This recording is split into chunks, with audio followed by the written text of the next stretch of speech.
Il existe deux façons de regarder le monde, avec les yeux du corps ou avec les yeux de l'âme. Les premiers ne perçoivent que ce qui est tangible, les couleurs, les formes, les limites, mais les seconds, les seconds, ils discernent l'invisible, ils captent l'éternel, ils voient la main de Dieu là où d'autres ne voient qu'un hasard. Avoir les yeux spirituels, c'est comme contempler l'océan au lever du soleil. Certains verront simplement l'eau qui s'étend à l'horizon, mais d'autres sentiront le souffle du Créateur qui murmure à travers les vagues. C'est comme marcher dans une vallée sombre et, au lieu d'y voir seulement des ombres, distinguer une lumière qui guide chaque pas. Lorsque Dieu ouvre nos yeux, tout prend une dimension nouvelle. Les épreuves deviennent des opportunités, les déserts cachent des sources, et les gens que l'on croyait insignifiants révèlent une grandeur insoupçonnée. Ce n'est pas de la magie, c'est le regard du ciel. Aujourd'hui, je veux t'inviter à un voyage intérieur. Découvrons ensemble les 5 signes qui prouvent que Dieu t'a donné les yeux pour voir dans l'esprit. Signe 1. Discerner au-delà du naturel. La vie chrétienne repose sur une réalité fondamentale.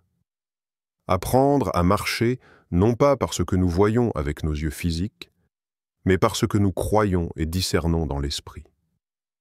L'apôtre Paul le résume clairement dans 2 Corinthiens 5:7. « Car nous marchons par la foi et non par la vue. » Cela signifie que, pour le croyant, la perception spirituelle doit avoir plus de poids que la perception naturelle. Dieu désire ouvrir nos yeux spirituels afin que nous voyions au-delà des limites humaines et que nous saisissions ses promesses, même lorsque tout autour de nous semble contradictoire. 1. Comprendre la limite du regard naturel. Nos yeux physiques nous donnent des informations réelles mais limitées. Ce que nous voyons dans le monde matériel peut changer d'un instant à l'autre. Une personne en bonne santé aujourd'hui peut tomber malade demain. Une situation financière stable peut se dégrader brusquement.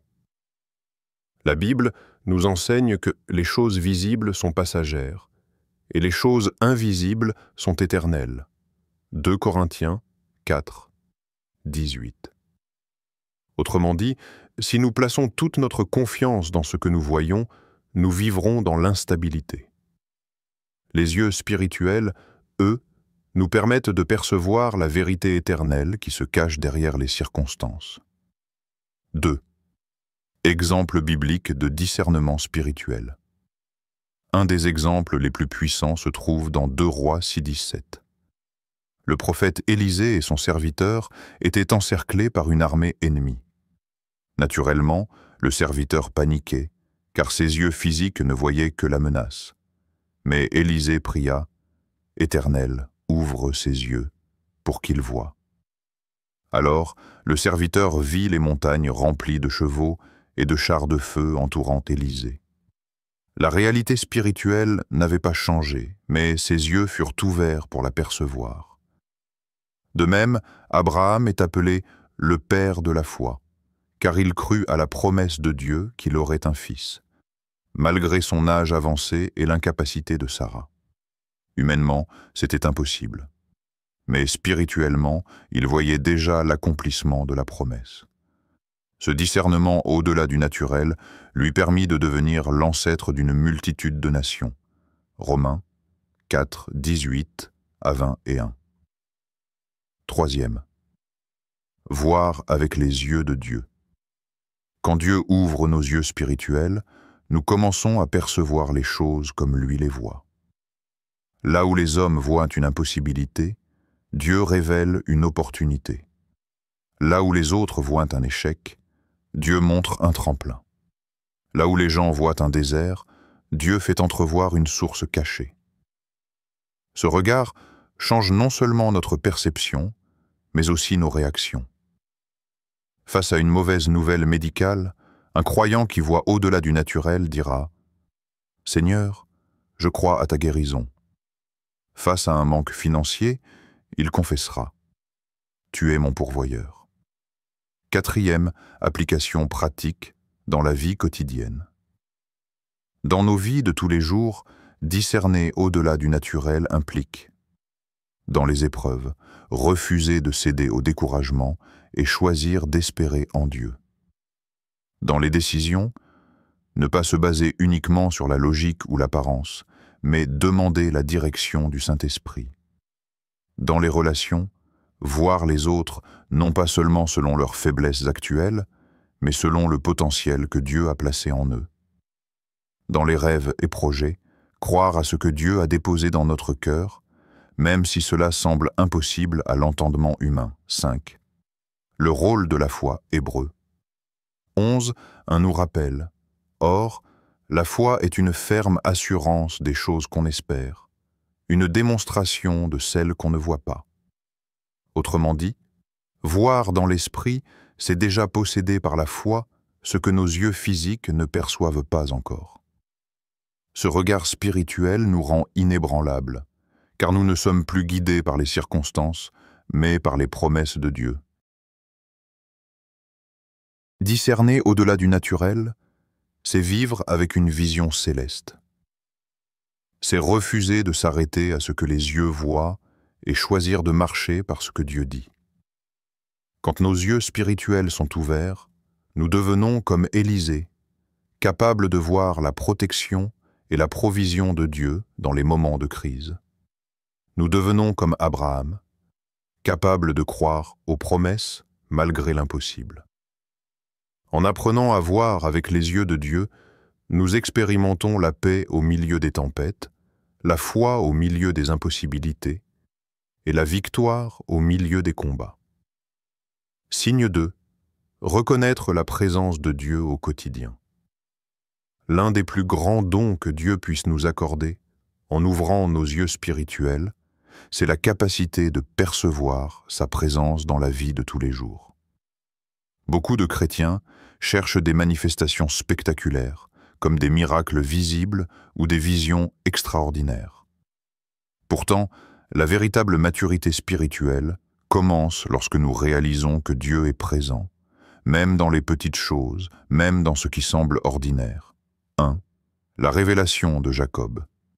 Dans Genèse 28:16, Jacob s'exclame « Certainement l'Éternel est en ce lieu, et moi, je ne le savais pas. » Après avoir eu un rêve dans lequel il voyait une échelle reliant le ciel et la terre, Jacob comprit que Dieu était avec lui, bien qu'il ne s'en soit pas rendu compte au départ.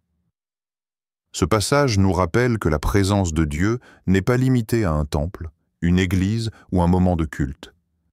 Elle peut se manifester dans la chambre, au travail, dans les transports, dans les moments de joie comme dans les moments de larmes. Reconnaître sa présence est le signe que nos yeux spirituels commencent à s'ouvrir. 2. La différence entre hasard et providence. Lorsque nos yeux spirituels ne sont pas ouverts, nous appelons beaucoup de choses des coïncidences. Une rencontre inattendue, une protection miraculeuse, une porte ouverte au bon moment. Nous disons « quelle chance !» Mais quand Dieu ouvre nos yeux, nous comprenons qu'il n'y a pas de hasard pour ses enfants. Tout est sous son regard, et même ce qui semble insignifiant peut être une intervention divine. Romains 8:28 affirme « Nous savons, du reste, que toutes choses concourent au bien de ceux qui aiment Dieu. » Reconnaître la présence de Dieu au quotidien, c'est voir sa main derrière les événements. 3. Développer la conscience de sa présence. Reconnaître Dieu dans notre quotidien n'arrive pas automatiquement. C'est une discipline spirituelle qui s'apprend et se cultive. Voici quelques pratiques qui aident à aiguiser cette perception. La prière régulière, pas seulement pour demander des choses, mais pour chercher sa compagnie et rester sensible à sa voix. La méditation de la parole. Chaque fois que nous lisons la Bible, nous nous rappelons que Dieu parle encore aujourd'hui. La gratitude. Remercier Dieu pour les petites choses ouvre nos yeux pour voir qu'il est déjà à l'œuvre. Le silence et l'écoute. Apprendre à faire taire le bruit intérieur pour discerner sa douce présence. 4. Des exemples dans la vie courante. Reconnaître la présence de Dieu, c'est réaliser que le sourire d'un inconnu qui nous réconforte peut être une réponse à une prière silencieuse. Une porte qui se ferme est parfois la main de Dieu qui nous protège d'un piège. Une parole biblique lue au bon moment est le Saint-Esprit qui nous parle directement. Même dans les moments de solitude ou d'épreuve, sa promesse reste vraie. Je ne te délaisserai point et je ne t'abandonnerai point. Hébreux 13. 5. Cinquième. Conséquence d'une telle conscience. Lorsqu'une personne développe la conscience de la présence de Dieu, sa vie change radicalement. Elle cesse de vivre comme si Dieu était lointain et commence à marcher avec assurance, sachant qu'il est tout près.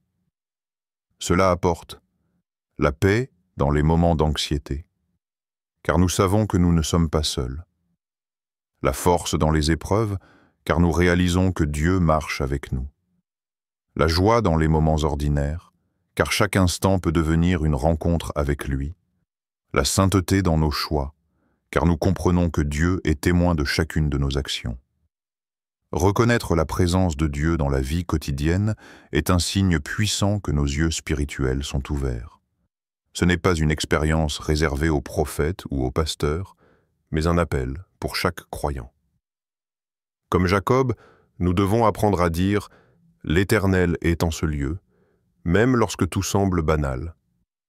Plus nous développons cette conscience, plus nous marchons dans la paix, la confiance et la certitude que Dieu est avec nous à chaque étape.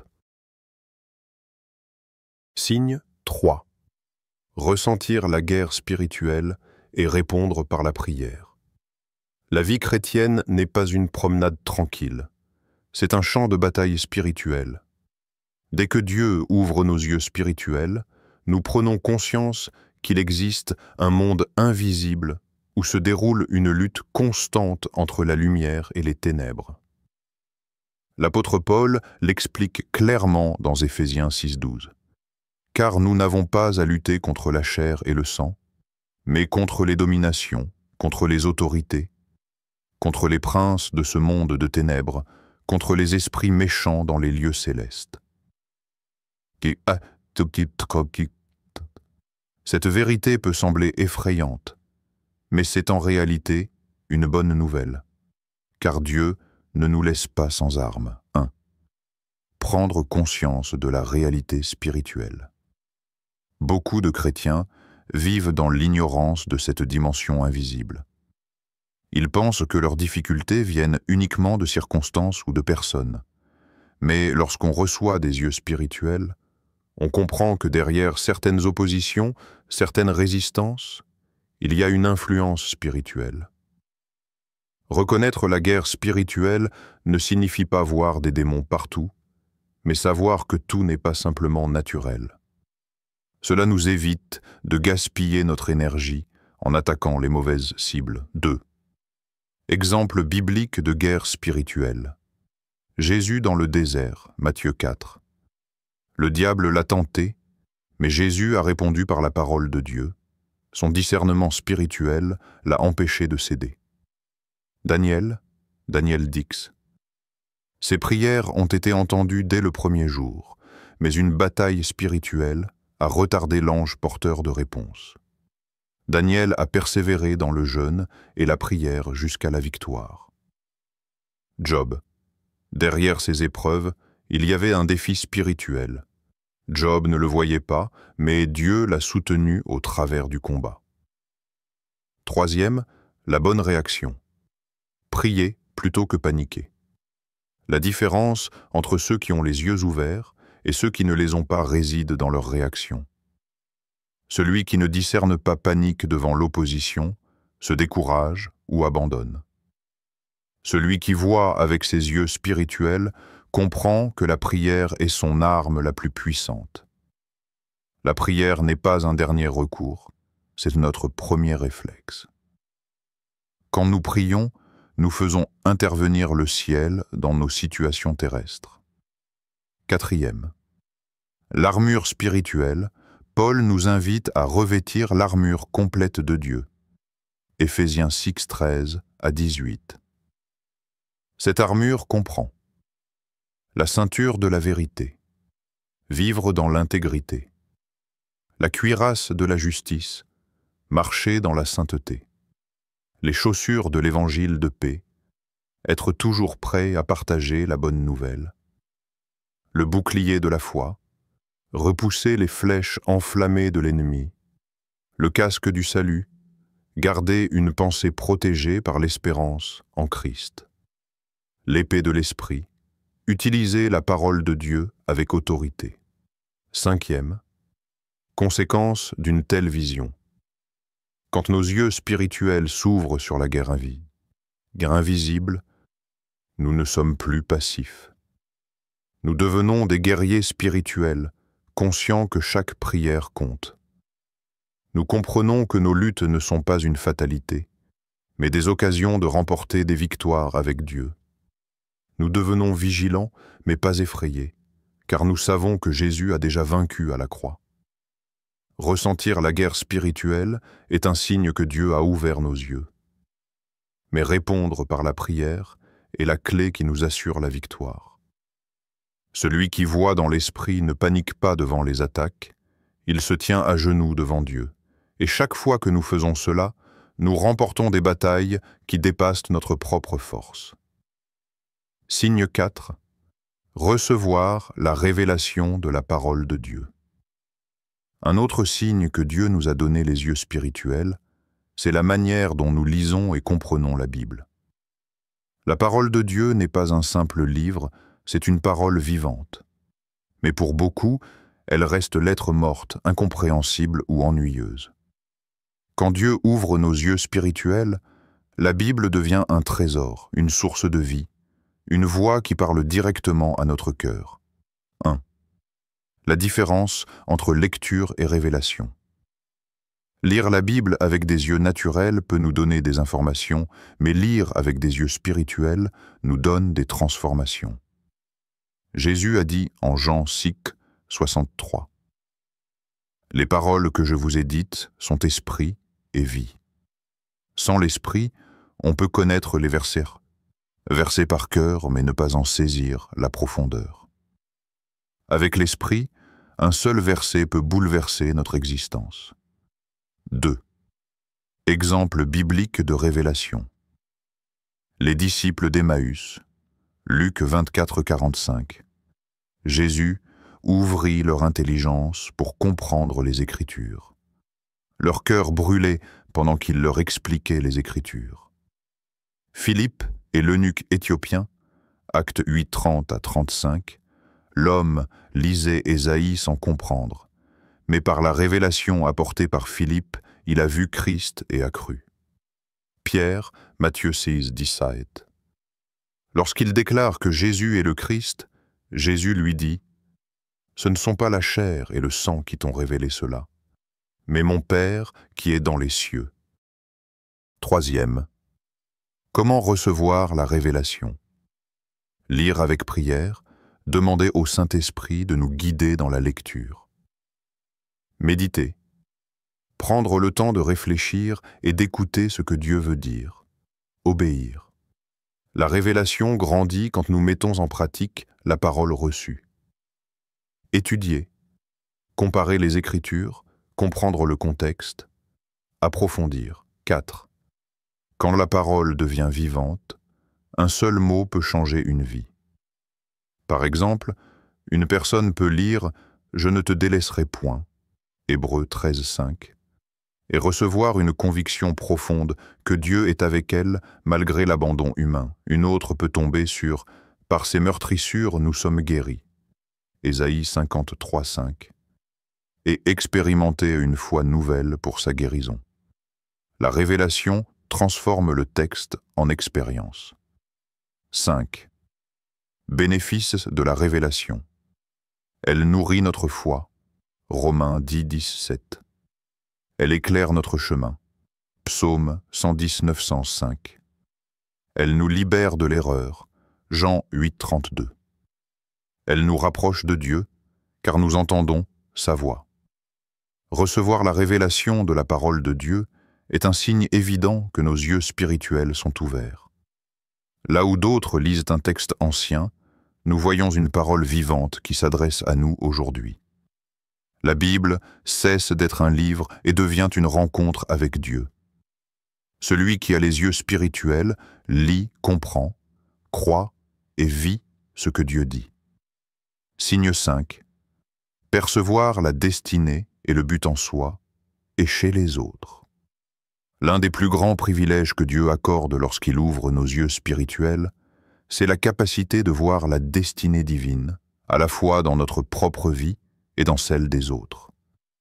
Là où les regards humains s'arrêtent aux apparences, aux échecs ou aux limites, Dieu nous permet de discerner le potentiel, la mission et l'appel que lui-même a placé. C'est un signe puissant de maturité spirituelle. Voir les choses non pas comme elles sont, mais comme Dieu veut qu'elles deviennent. 1. Voir au-delà des apparences. La Bible dit dans 1 Samuel 16:7 « L'homme regarde à ce qui frappe les yeux, mais l'Éternel regarde au cœur. » Lorsque Samuel fut envoyé pour choisir le futur roi d'Israël, il vit Eliab, le frère de David, grand et impressionnant. Naturellement, il pensait que c'était lui l'élu, mais Dieu corrigea son regard. Il avait choisi David, le plus jeune, berger oublié dans les champs. Les yeux naturels voient les limites, mais les yeux spirituels perçoivent la grandeur cachée. 2.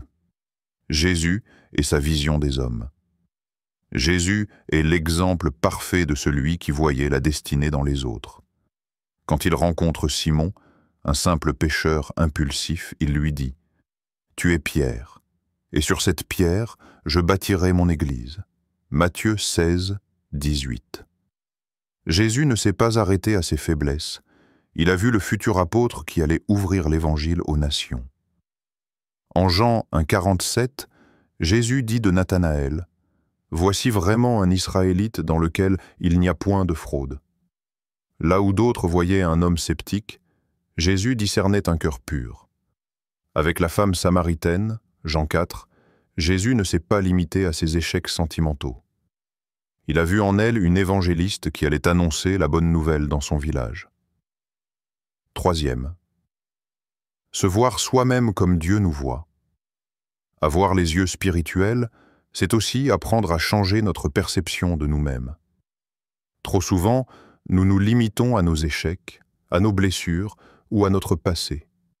Mais quand Dieu ouvre nos yeux, nous comprenons que nous sommes bien plus que ce que nous pensions. Gédéon se voyait comme le plus petit de sa famille. Juge 6,15. Dieu l'appelait pourtant vaillant héros. David se voyait comme un berger, mais Dieu le voyait comme roi. Paul, autrefois persécuteur de l'Église, était vu par Dieu comme un apôtre des nations. Se voir soi-même comme Dieu nous voit transforme notre manière de vivre.